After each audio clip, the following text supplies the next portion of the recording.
Ang pag-uusapan natin ngayon mga ka-TH ay ang foot marker na may dot at X marker na may dot.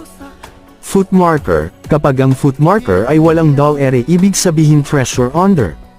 Pero kapag ganitong foot marker ang inyong nakikita, walang dull area pero may dot sa right side o sa gilid. Ang ibig sabihin nito ay treasure at left. Pero kapag ang dot nito ay nasa left side, ibig sabihin ay treasure at right. Paano ba natin malalaman ang distansya nito mula sa foot marker hanggang sa treasure? Madali lang mga ka-TH. Kailangan nyo lang sukatin ang distance ng palad ng paa, at i-convert nyo ito sa meter.